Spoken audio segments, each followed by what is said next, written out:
What is up, everybody? It is Wick here, and I'm doing a bit of a different type of video today. I am hanging these acoustic foam panels on my wall in my office area.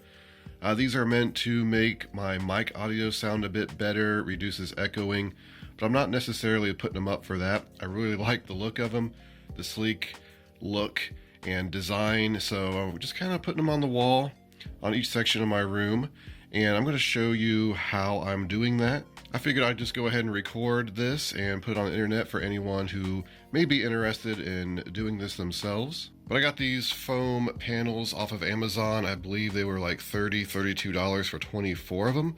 They come in a really compressed packaging. They're like really thin, and it's recommended you wait at least 24 hours and kind of let them expand back out.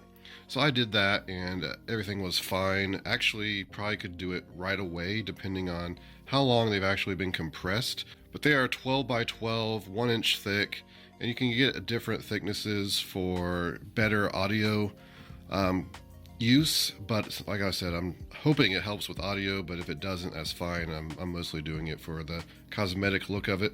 So I'm using these foam boards. These are just kind of at the craft board. They're like, I don't even know if they're considered foam. These are the really cheap ones. I actually got these at Dollar Tree, so I paid $1 a piece for them. You can get better quality ones if you're looking for, higher quality on Amazon. And I'll have links for everything I'm using in the description. So if you're interested in trying to find that kind of stuff, I just take 2 of these panels, I lay them out, and you can see I have 3 by 3, which is 9 of these panels.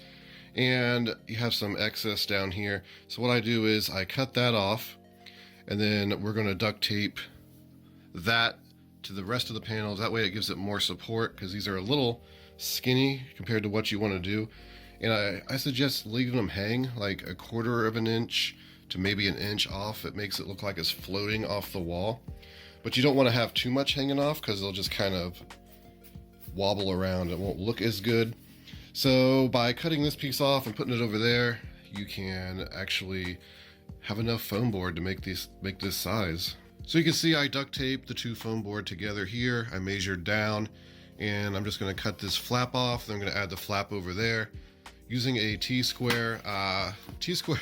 If you have a T-square, it's going to make this project so much easier. I really suggest having one. Use it for multiple things. Keep everything straight and level. Here's what it looks like with the end piece duct taped to the rest of the board. You can see that it doesn't quite go all the way up on each end, but if you just put it in the middle, that gives it enough support so it doesn't look like the panels are just like folding up or anything like that. It gives it a nice look. And some of the edges here you can see are white. Depending on the angles of your room, you might be able to see those, like if you're on the far end. So you can just take a marker, black Sharpie marker, and just color that in. And it'll be hidden pretty well. If you're using the black panels, you can get different color panels.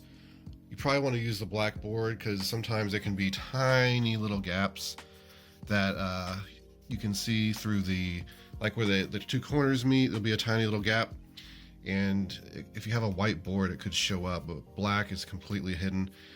Actually, I should be using black duct tape. I just don't have any. I wasn't gonna just go out and buy black duct tape, but I've done a couple of these already and they turned out fine, so the duct tape I'll just keep using. Next, lay out your panels exactly how you're going to want them. I alternate back and forth just to make it look better. I think most people that hang these, that's what they do. I think it looks so much cooler than just laying them straight out in one way. Make sure you take the time to get these on here straight, and there's no gaps. Everything's pressed together nicely, exactly how you want it. And then we're going to use this general purpose 45 spray adhesive. You can get this at Home Depot. It was actually cheaper on Amazon. I think it was $5.70 or something like that. So if you're already buying the foam tiles, you might as well just add this to the cart as well. You don't want to have too strong of an adhesive. It's not necessary for these foam panels. So I think the general purpose 45 is great. Just cover the area with the spray glue like this. Put the panel back on, lift up another one, just go through and do that to each panel. Now all the foam panels are glued down, and you don't have to use too much glue on each area. It does dry pretty quick, but it gives you enough time that you can adjust it and get everything nice and tight before it actually dries. Being foam, it just doesn't take that much. Make sure you have a window open, a mask, and don't use around a flame and blow yourself up because this stuff is quite flammable. I'd wait about 5 minutes to give it some time to dry and it should be good. Then you're going to have to figure out a way to attach it to the wall. And you have some different options there.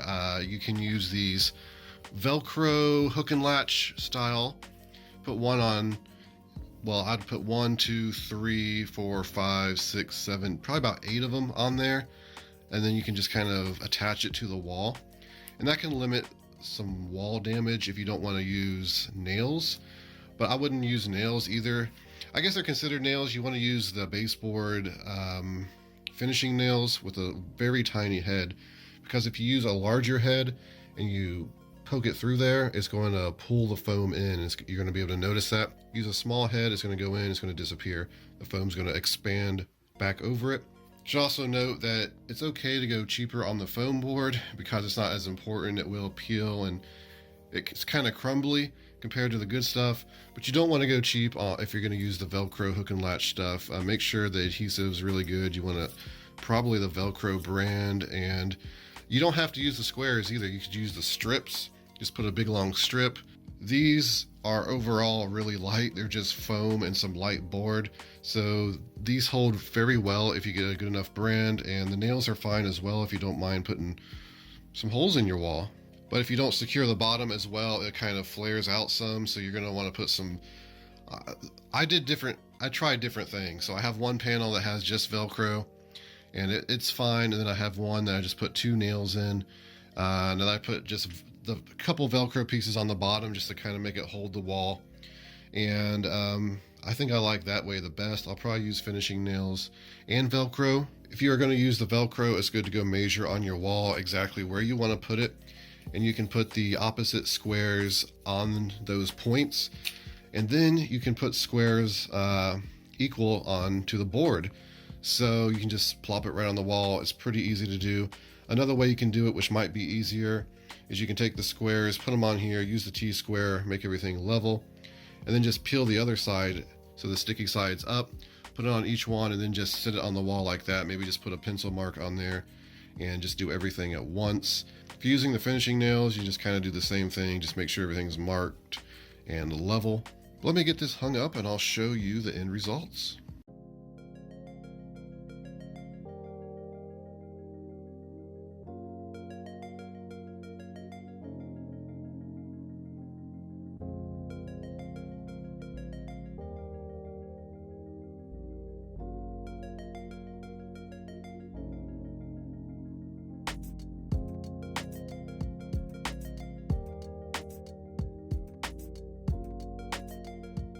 So I'm up in the office and here is one of the foam boards. This one is a 4x3. It's the larger one I put up on this wall. Sorry, this office is really dark. I don't have a lot of lighting. I like to keep it dark, so it's not going to show up too great. But you can see over here, I have this one here and one here, over here, and one over there. So it looks pretty good. I like the way it looks, that's for sure. And my house is really crooked because it's 118 years old. And it was just built probably by an amateur home builder, probably just someone who bought the land, built his own house and put it up. So it's pretty uneven. So I tried to get everything straight and looking great. And I'm happy with it. You can kind of see that it looks like it's floating off of the wall, which I like. So there it is. That's how I put up these foam acoustic tiles. I suppose you could just spray the backs of the foam and just slap it on the wall. That's going to leave a big mess if you ever need to take it down. It's going to tear the foam up. So I think this is the best way, at least for me. So I hope this video helped you out, gave you some ideas. Don't forget to hit the like button on the way out for me. And this has been Wick. Until next time.